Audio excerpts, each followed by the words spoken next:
He wasn't meant to make it through the night. Not like this.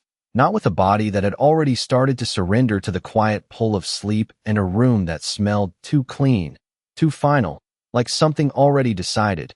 And yet the dog refused to let go.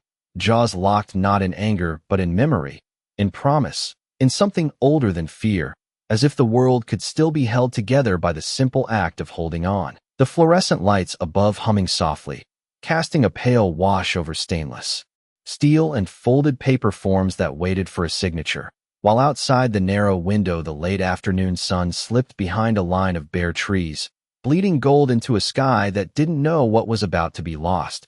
And Ethan Walker stood there with his hand caught between past and present, his fingers buried in the thick sable fur of the German shepherd who would not release him, the weight of the dog's head pressed against his wrist, steady, deliberate, not a bite, but a grip, a plea, a command without words. And for a moment the room held its breath, the kind of silence that only comes before something breaks or something heals, and no one in that room. Not the young vet with tired eyes, not the assistant quietly adjusting instruments, not even Ethan himself, could quite explain why the dog wasn't resisting, wasn't panicking, wasn't trying to escape, only holding like it knew something no one else did, like it had already seen the ending and refused to accept it. And Ethan's dog tag brushed lightly against the metal table with a faint, hollow click, a sound so small it should have meant nothing, but it echoed in his chest like a memory knocking from the inside. Because there was a time, years ago, when sounds like that meant everything, meant orders, meant lives, meant choices you couldn't take back. And now here he was again, staring down at a decision that felt too heavy for one man to carry, his breath slow, controlled, the way they taught him, but his eyes betrayed him, flickering with something unsteady, something close to breaking. Because Rex, he called him Rex, though the name suddenly felt uncertain, Rex wasn't acting like a dog at the end of his strength. There was no fear in those amber eyes, only focus, only recognition, like he was searching Ethan's face for something he'd lost once before. And the vet cleared her throat gently, not rushing, not pushing, just waiting, because even she could feel it now, that invisible thread stretched tight between man and animal, a thread that didn't belong to this room or this moment, but to something older, something buried. And Ethan swallowed hard, his free hand hovering just above the consent form, pen, trembling slightly between his fingers, the ink still untouched, still waiting for him to decide what kind of man he was going to be tonight. And Rex shifted just enough to tighten his hold, not painful, not desperate, just certain. And Ethan felt it then, a flicker, a fracture in the wall he had built so carefully over the years, a sense that this wasn't just about a sick dog or a difficult choice, but about something unfinished, something that had followed him all this way, across miles and time and silence, only to find him here, in this small room, under this unforgiving light, asking him the same question he had once tried to forget. And the air grew heavier, like a storm waiting just beyond the horizon. And for the first time since he walked in, Ethan didn't look at the paper, didn't look at the vet, didn't look at anything except the dog who would not let go. And something in that gaze, steady, unwavering, almost patient, felt less like an animal's instinct and more like a soldier's trust, the kind that doesn't ask twice, the kind that doesn't break. And somewhere deep beneath the surface, a memory stirred, faint but insistent, like footsteps echoing down a long corridor. And Ethan's hand slowly lowered, not to sign, not yet, but to rest against Rex's neck, fingers brushing through fur until they found the place just beneath the collar, a place he had never really looked before. And the moment stretched, fragile and suspended, as if the entire world had narrowed to that single point of contact, that single choice waiting to be made. And nothing felt certain anymore except this. This dog was not ready to let go, and somehow, neither was he. Before we begin, tell me, where are witching from? Drop your country in the comments. I'd love to see how far this story travels. The pen never touched the paper. It hovered there, suspended between decision and memory, while the faint hum of the overhead lights pressed down like a quiet weight.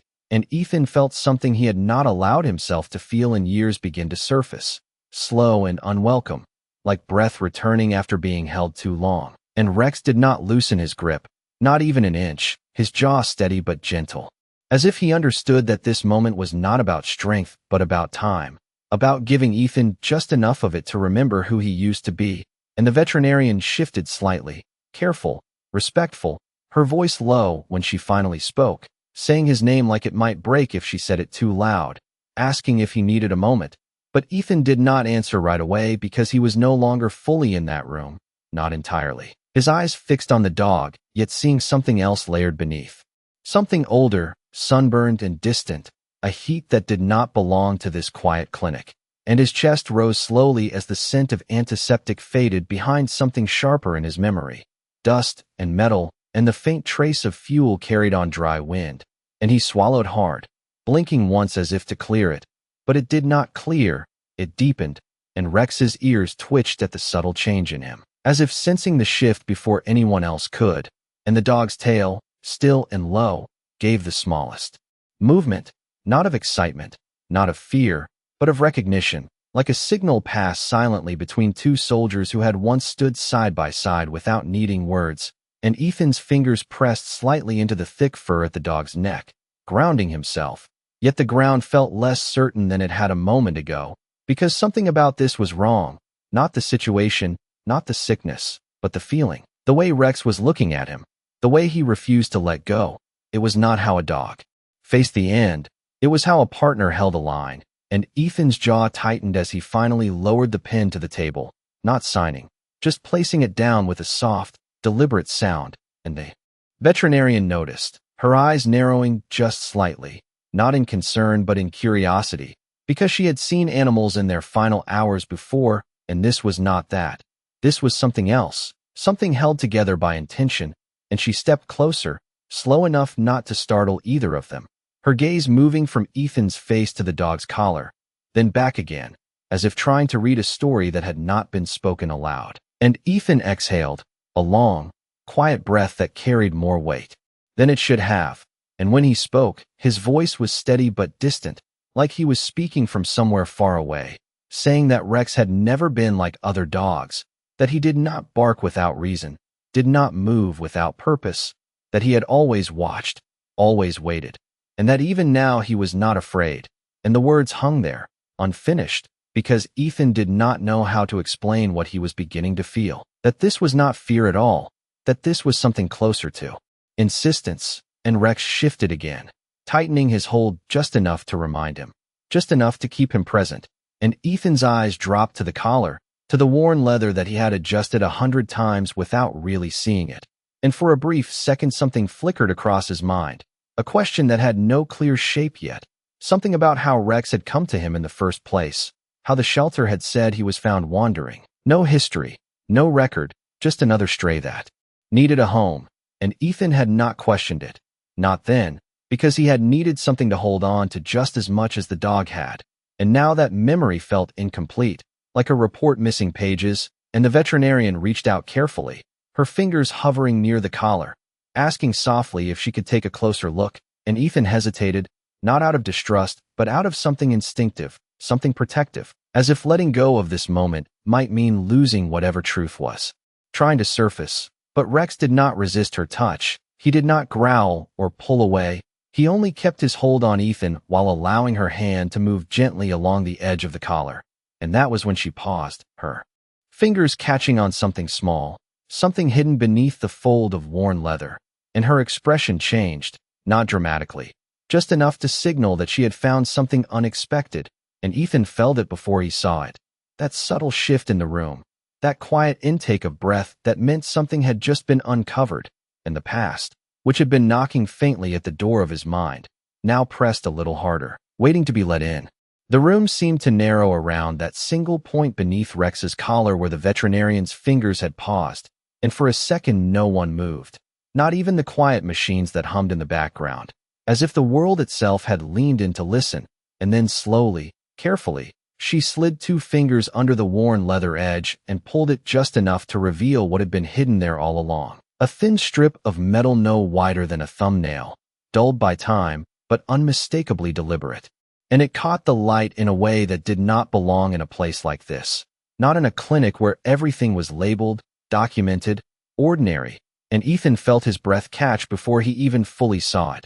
because something deep inside him already recognized the weight of it, the shape of it, the quiet authority it carried, and the veterinarian turned it slightly, angling it toward the overhead light, her brow tightening as she read the faint engraving etched into its surface, numbers and letters.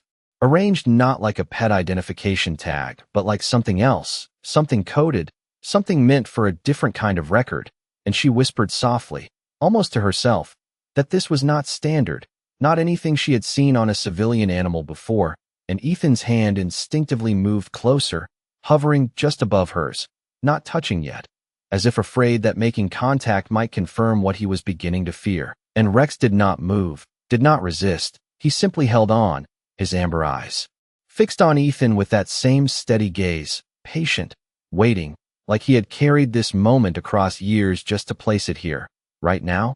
And the metal tag shifted again, revealing more of the engraving, and Ethan's vision blurred for a fraction of a second as recognition slammed into him, not as a thought, but as a feeling, a sudden drop in his chest, the kind that comes when something buried too deep surfaces all at once.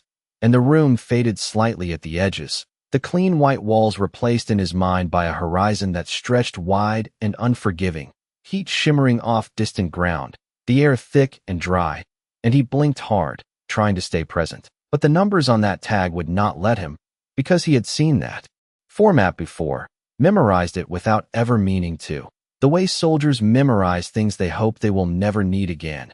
And his voice came out lower than he expected when he finally spoke, asking her to read it again, slower this time. And she did, her tone careful, each character pronounced clearly, and with each one Ethan felt the past aligning itself piece by piece, like a puzzle he had tried to forget. And when she finished, there was a silence that followed, heavy and undeniable. Because now it was no longer a question of what the tag was, but what it meant, and Ethan's hand lowered at last, his fingers brushing the cool surface of the metal, tracing the edges as if confirming its reality. And the moment he touched it, a memory cracked open, not fully, not yet, but enough to send a ripple through him, enough to make his shoulders tense and his jaw tighten, and Rex responded instantly, not by pulling away but by holding firmer, anchoring him to the present, grounding him.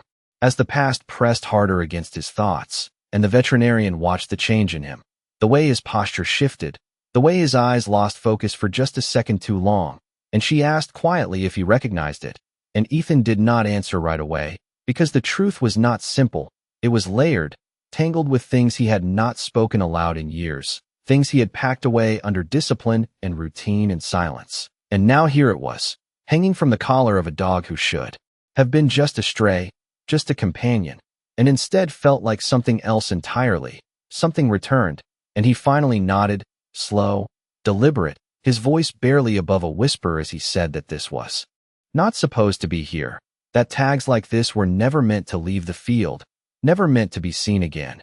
And the veterinarian's eyes widened slightly, not in alarm, but in understanding that whatever this was, it reached far beyond her clinic, far beyond this moment. And Rex shifted his weight just enough to press closer, his breath steady against Ethan's wrist, as if reminding him that the story was not finished, that this was only the beginning of something that had been waiting a long time to be uncovered. And Ethan closed his eyes for a brief second, drawing in a slow breath, knowing with a certainty he could not explain that the dog in front of him was no longer just part of his present, but a living piece of a past he had never truly left behind. The numbers did not fade when he looked away. They stayed, burned into the back of his mind like coordinates he had once been ordered never to forget. And Ethan opened his eyes slowly, the clinic returning around him in fragments, the soft hum of electricity, the faint scent of antiseptic, the quiet presence of the veterinarian still waiting without pressing, and yet everything felt altered now, as if the room itself had shifted to make space for something larger than it could hold. And Ethan's thumb traced the edge of the hidden tag again, slower this time, feeling every ridge, every worn corner, confirming what his memory had already begun to accept, that this was real, that it had been here all along, hidden in plain sight beneath a collar he had fastened countless times without question. And Rex remained still, unwavering, his jaw firm but gentle around Ethan's wrist, not restraining him but anchoring him, as if the dog understood that the past had a way of pulling people under if They were not held steady, and Ethan exhaled through his nose, a controlled breath that carried a tremor he could not quite suppress, because now the fragments were beginning to align, not as clear images yet, but as sensations, heat against his skin, the weight of gear across his shoulders, the distant echo of radio chatter carried on dry wind, and the way a K9 would move just ahead of him, alert, precise, reading the world in ways no human could, and his jaw tightened as the realization pressed deeper, because this tag, this exact format, belonged to a unit that did not exist on paper anymore, a unit that had been quietly erased, its mission sealed, its records buried under layers of classification and silence, and he had told himself for years that it was over, that what happened out there stayed out there, but now a piece of it was here, breathing, holding on to him, refusing to let go, and the veterinarian spoke. Again, softer this time, asking if she should remove the collar completely to get a better look, and Ethan hesitated, not because he doubted her, but because removing it felt like crossing a line, like uncovering something that had been hidden for a reason, and Rex's ears flicked slightly at the movement. But he did not resist, he only adjusted his stance, pressing closer to Ethan as if to say that whatever came next, they would face it together, and Ethan nodded once, slow and deliberate, giving permission without fully understanding what he was allowing, and the veterinarian carefully unfastened the worn buckle, the leather sliding free with a soft, almost fragile sound, and as the collar loosened, the hidden tag slipped further into view, no longer obscured, its surface catching the light more clearly now, revealing the full sequence etched into it, and Ethan felt something inside him shift again, this time sharper, more defined, because there it was, unmistakable, a designation he had not seen in years, one that carried with it not just memory but weight, responsibility, a promise made under circumstances that did not allow for failure, and his shoulders stiffened as the past pushed harder, not asking anymore, but demanding to be acknowledged, and for a brief second he closed his eyes, not to escape, but to steady himself, because he knew that once he stepped fully into that memory, there would be no turning back, and Rex sensed it, tightening his hold just enough to remind him that he was not alone, that whatever had been left unfinished did not have to stay that way, and Ethan opened his eyes again, this time with a different kind of focus, not the distant look of someone drifting, but the sharp clarity of someone beginning to understand, and he reached out, taking the tag gently between his fingers, lifting it just enough to feel its weight, its presence, and he spoke, not to the veterinarian, not entirely, but to the space between past and present, saying that this code was assigned to a special K9 unit deployed in a region most people would never hear about. A unit trained not just to follow commands but to operate in silence, to detect what could not be seen, to protect without hesitation, and that every dog in that unit carried a tag like this, hidden, unmarked to the outside world, but known to those who served alongside them.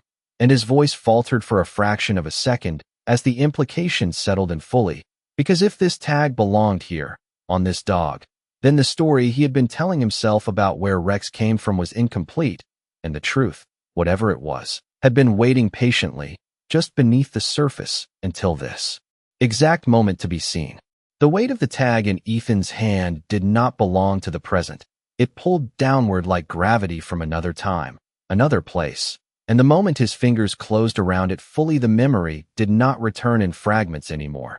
It broke open all at once, not loud, not chaotic, but clear in a way that left no room to deny it, and the clinic around him faded into something hotter, harsher, the air thick with dust that clung to the back of his throat, the horizon stretching wide under a pale, unforgiving sky, and he was there again, boots planted in sand that shifted under every step, the sun pressing down through his uniform, and beside him a German shepherd moved with quiet precision, ears forward, body low, reading the ground like it was speaking, and Ethan's breath slowed as he remembered the rhythm of it, the trust that had been built not in words but in repetition, in shared silence, in knowing that the dog at his side would see what he could not, hear what he would miss, and act before he even had time to think, and the name came back to him not as something he chose but something he recognized, not Rex, not the name he had given later, but the one, spoken over comms in a voice steady and sure, a call sign that carried weight, that meant something to the unit, and his jaw tightened as the memory continued, because it did not stop at the calm moments. It moved forward to the day everything shifted, not in chaos, but in a quiet kind of wrongness that experienced soldiers learn to feel before they understand. A tension in the air, a signal just slightly off. And the dog had felt it first, had stopped, had turned just enough to look back at him. Not afraid, not uncertain, but waiting, always waiting for the command that would decide what came next, and Ethan had given it, because that was what he was trained to do, to move forward, to trust the mission, to trust the structure that told him what mattered most. And the memory did not show anything violent. It did not need to. It showed distance instead, separation. The moment when everything that had been close and certain became far and unreachable, the sound of movement pulling away, the weight of choice settling in too late. And that look, the one the dog gave him in that final second before the distance became too great, not fear, not confusion, just that same steady recognition, as if to say that it understood, even if it did not agree. And Ethan's chest tightened sharply as the memory reached that point, because that was where he had stopped it all these years. That was where he had refused to go any further, telling himself that what happened after did not matter, because there had been nothing he could do, that the mission had required it, that survival sometimes meant leaving something behind. And yet here it was, not left behind, not gone, but standing in front of him now with that same unwavering gaze, that same refusal to let go. And the clinic returned around him slowly, the hum of the lights, the quiet presence of the veterinarian, the cool metal under his hand. But everything felt different now, because the past was no longer something distant. It was here, breathing, waiting, and Ethan's grip on the tag tightened slightly as he opened his eyes fully, looking down at Rex with a clarity that cut deeper than anything before, and the dog met his gaze. Without hesitation, without accusation, only that same calm, patient trust, and it broke something in Ethan then. Not loudly, not visibly, but enough that his shoulders lowered just a fraction, enough that the wall he had held for years began to crack, and his voice came out rougher than before when he spoke, not to explain, not to justify, but simply to acknowledge what had just become undeniable, that this dog had been there, that it had known him long before the shelter, long before the quiet life he had tried to build afterward, and that the promise he had once made, whether spoken aloud or not, had never truly been forgotten, not by the dog, and maybe not by him either. And Rex responded in the only way he had since the beginning of this moment, by holding on just a little tighter, as if to say that this time, there was still a chance to choose differently. The silence that followed was not empty. It was full, heavy with everything that had finally been named without being spoken, and Ethan felt it settle into his chest like something both painful and necessary. Because now there was no distance left between who he had been and who he was standing here trying to be. And Rex, still holding his wrist, did not demand anything more than presence, did not ask for apology or explanation, only that Ethan remain, only that he not turn away again. And the veterinarian, who had stepped back just enough to give space without leaving entirely, watched the exchange with a quiet understanding that this was no longer just a medical decision, that something deeper was unfolding in front of her, something that could not be measured or charted, and she spoke gently, asking if there was someone they could call, some record they could check, because the tag suggested a history that might still exist somewhere. And Ethan blinked slowly, pulling himself just enough out of the memory to consider it, because she was right. There would be records, even if they were buried, even if they were not meant to be accessed easily. And his free hand moved toward his pocket almost automatically, retrieving his phone with a motion that felt both familiar and foreign, like muscle memory. Returning after years of disuse, and as he unlocked it, his reflection caught briefly on the dark screen. A face older than the one in his memory, lines carved by time and choices he had never fully made peace with. And he hesitated for a second, thumb hovering over a contact he had not called in years, a name saved not out of habit, but out of something he had never quite been able to let go of. And Rex shifted slightly, not loosening his hold, but adjusting just enough to keep contact as Ethan moved, as if reminding him that this moment required courage of a different kind, not the kind that faced danger head-on, but the kind that faced truth. And Ethan pressed the call button before he could reconsider, lifting the phone to his ear as the line rang once, twice, the sound sharp in the quiet room, and when the voice on the other end answered, it carried the same steady tone he remembered, older now, but unchanged in its core. And Ethan did not waste time with formalities. He spoke the code from the tag, every letter, every number, letting it fall into the line like a key being turned in a lock. And there was a pause on the other end, longer than expected, followed by a shift in tone that said everything before any words were spoken. And when the man finally responded, his voice was lower, more careful, asking where Ethan had seen that designation, because it was not something that should surface outside very specific channels. And Ethan's grip on the phone tightened slightly, as he answered simply that it was on a dog, here, now. And the silence that followed was deeper this time, heavier. And when the voice returned, it carried something else, something close to disbelief, saying that the unit associated with that code had been declared lost. All personnel, all assets, no recoveries, no survivors recorded. And Ethan closed his eyes for a brief second, feeling the weight of that statement settle over him, because it aligned too closely with what he had told himself all these years, what he had accepted without question. And yet here was Rex, breathing, holding on, a living contradiction to that record.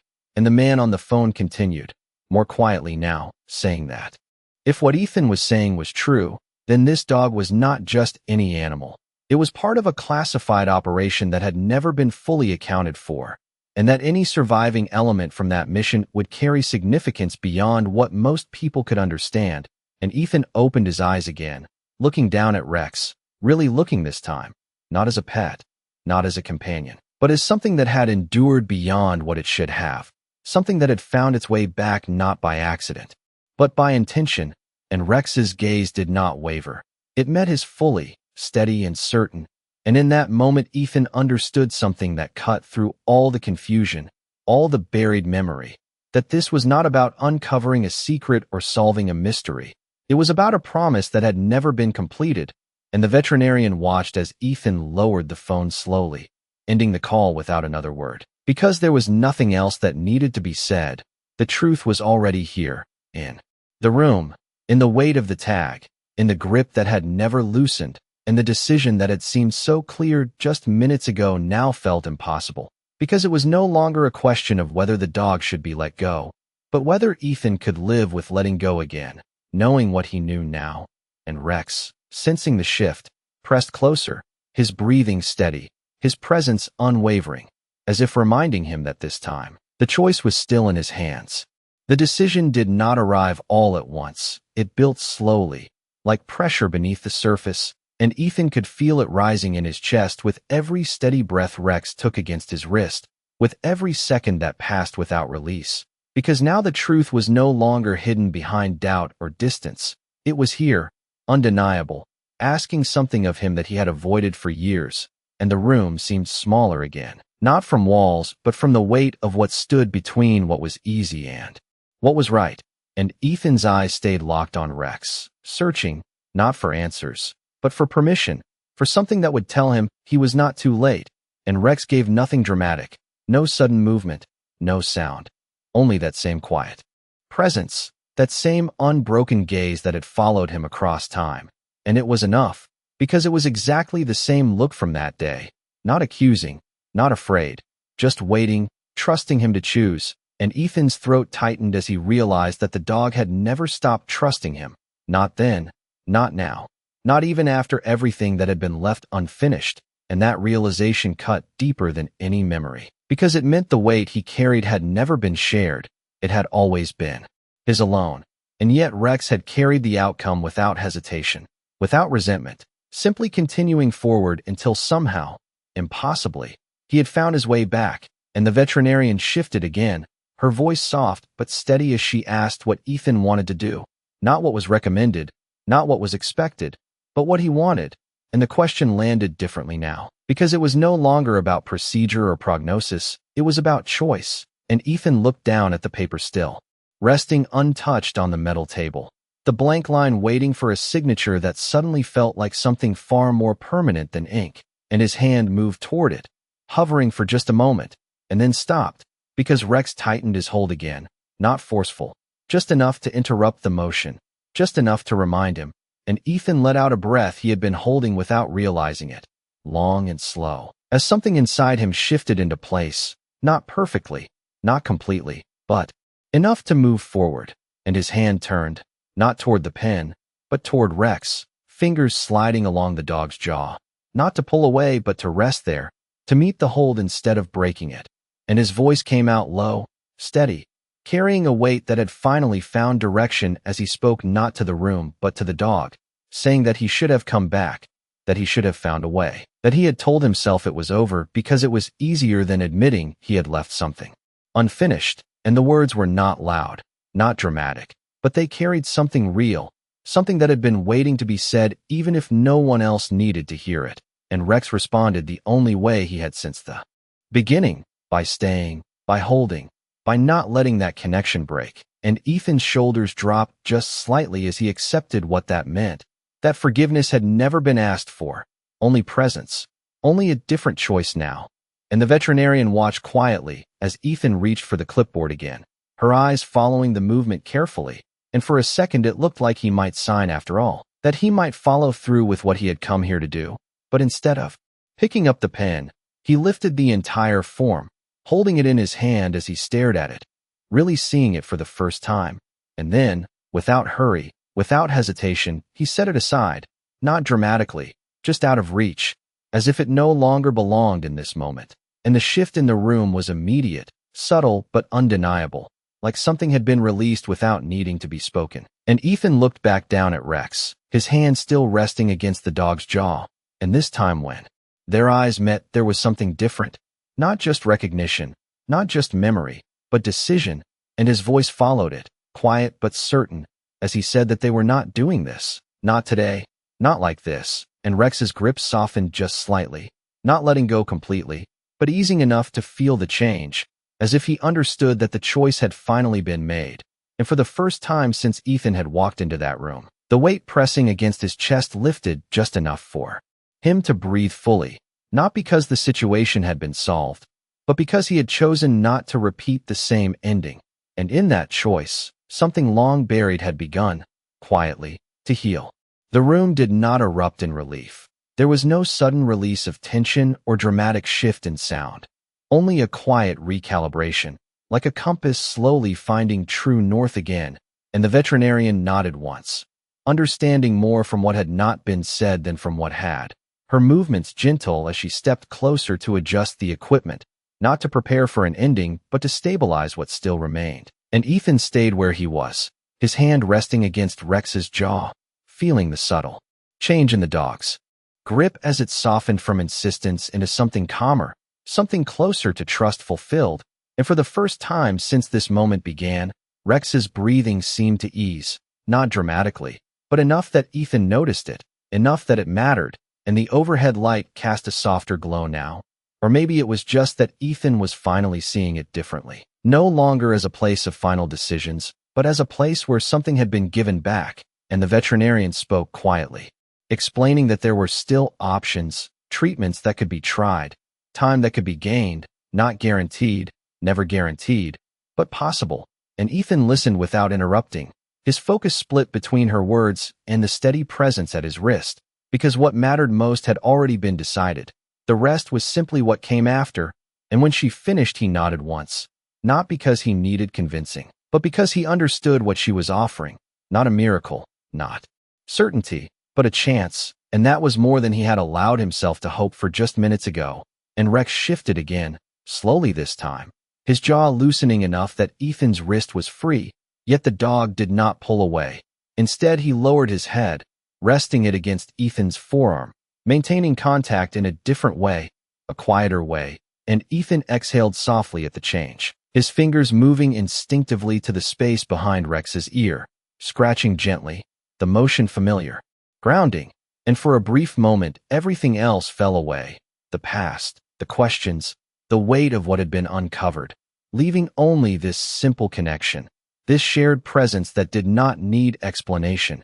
And the veterinarian began preparing a different set of supplies, her movements efficient but unhurried, as if she understood that time, for now, had been given back to them in small, careful increments. And Ethan watched her for a second before his gaze returned to the collar lying on the table, The hidden tag now fully visible, no longer a secret but not yet fully understood, and he reached for it again, lifting it gently, turning it in the light as if seeing it for the first time without the shock of recognition. And it felt different now, not just a reminder of something lost, but a bridge, something that connected what had been to what still could be. And he carefully placed it back against Rex's neck, not fastening it tightly, just enough to rest where it belonged. And Rex responded with a slight shift, leaning into the touch, accepting it, as if the object no longer carried only the weight of the past, but also the possibility of something restored, and the room settled into a quieter rhythm, the kind that follows a decision made from conviction rather than fear. And Ethan's shoulders lowered another fraction, the tension easing not completely, but enough that he could feel the difference, enough that he could breathe without that tightness pressing against his chest. And he realized then that this was not the end of anything. Not really. It was the beginning of something he had avoided for too long. The process of facing what had been left unfinished and choosing, step by step, not to turn away again. And Rex remained beside him, no longer holding him in place but staying by choice, his presence steady, constant. And in that quiet, without words or ceremony, something between them shifted from unresolved to understood, not perfectly, not completely, but enough to move forward together. And as the veterinarian returned with what they needed to continue, Ethan stayed exactly where he was, his hand resting against Rex, not as a promise spoken aloud, but as one finally being kept. Morning arrived quietly, not with urgency, but with a kind of gentle permission, the pale light slipping through the narrow clinic window and stretching across the floor in long, soft lines, touching the metal table, the folded collar, the place where a decision had been made and left behind. And Ethan sat in the chair beside Rex with his arms resting loosely against his knees, his posture no longer rigid, no longer braced against something unseen, just present. And Rex lay beside him on a blanket the staff had brought in during the night, his breathing steady, slower now, not perfect, not fully recovered, but enough to mark the difference between what almost was and what still could be. And the veterinarian moved quietly in the background, checking readings, adjusting small details, never interrupting the stillness that had settled between them, because she understood that something important had already happened here, something that did not need to be explained or measured. And Ethan's gaze drifted toward the window for a moment, watching the light shift as the sun climbed higher. And it felt unfamiliar in a way he could not quite name, this calm, this absence of that constant pressure he had carried for so long, like a weight he had forgotten was even there until it was no longer pressing down on him. And he looked back at Rex, really looked, noticing the small things he had overlooked before, the way the dog's ears twitched at distant sounds, the faint movement of his chest with each breath, the quiet awareness in those amber eyes that never fully closed. And he reached out without thinking, his hand settling gently against Rex's side, feeling the warmth there, steady, real. And Rex responded with a slight shift, not needing to lift his head, just enough to acknowledge the touch, to confirm the connection was still there. And Ethan let out a slow breath, not heavy this time, just natural, and his other hand moved to the collar resting on the nearby tray, lifting it carefully, the hidden tag catching the morning light in a softer way now, no longer sharp or jarring, just present. And he turned it once between his fingers before placing it back where it belonged, fastening it loosely around Rex's neck, not as a marker of what had been hidden, but as something reclaimed, something understood. And Rex did not resist, did not question. He simply accepted it, the way he had accepted everything else, with quiet certainty. And outside, the sounds of the day began to rise, distant traffic, a door opening somewhere down the hall, the world continuing as it always did, unaware of what had shifted in this small room. And Ethan leaned back, slightly in his chair, his shoulders settling into a position that felt less guarded, less prepared for impact, and more like rest. And for the first time in a long time, the silence around him did not feel empty or threatening. It felt full, but in a different way, filled with something steady, something that did not demand anything from him except to remain. And Rex's breathing continued in that same quiet rhythm, each breath a small confirmation that the moment they had chosen had not been lost, that it was still unfolding, still carrying forward. and Ethan closed his eyes briefly, not to escape, but to feel it. The absence of that old tension, the presence of something new, something he did not yet have a name for. And when he opened them again, the light had shifted just slightly, brighter now, warmer, touching the edges of everything in the room, and he realized that not all endings announce themselves. Some simply pass by, unnoticed until you realize you are no longer standing where you once were. And he looked at Rex one more time, the dog who had refused to let go, not out of fear, but out of faith. And Ethan's hand rested there, steady and certain, not gripping, not holding tight, just there. And in that quiet space between them, without words, without ceremony, something had changed that would not be undone, because this time, no one had been left behind. In one of the most emotional animal stories you will ever hear, a U.S. Marine stands in a quiet veterinary room, facing an impossible decision as his loyal German Shepherd refuses to let go, not out of fear, but out of something deeper, something that reaches beyond instinct into memory and unspoken promise. What begins as a simple moment of farewell slowly transforms into one of the most powerful animal stories about loyalty, redemption, and the invisible bonds forged long before this final hour. When a hidden unit tag is discovered beneath the collar, revealing a past buried in silence and a mission that was never meant to resurface. As the Marine is pulled back into memories of service, loss, and a choice he once believed was final, the German Shepherd becomes more than a companion, becoming a living bridge between past and present, forcing him to confront what it truly means to leave someone behind. This is not just one of those ordinary animal stories, but a deeply cinematic journey, where emotional truth outweighs explanation, where a dog does not accuse but waits, and where a man must decide whether to repeat the same ending or finally choose differently. As the truth unfolds and a classified history quietly emerges, the story evolves into one of the most unforgettable animal stories about second chances, where healing does not come from grand gestures, but from a single decision made in silence. Through steady presence, restrained dialogue, and powerful visual storytelling, this narrative captures the essence of the most moving animal stories, where loyalty speaks without words and where even the smallest act of staying can rewrite the past. In the end, what remains is not just a story about a Marine and his German Shepherd, but one of those rare animal stories that reminds us that some bonds are never broken, only waiting to be remembered, and that sometimes redemption does not arrive with noise or recognition, but with a quiet hand resting beside a loyal soul that refused to let go.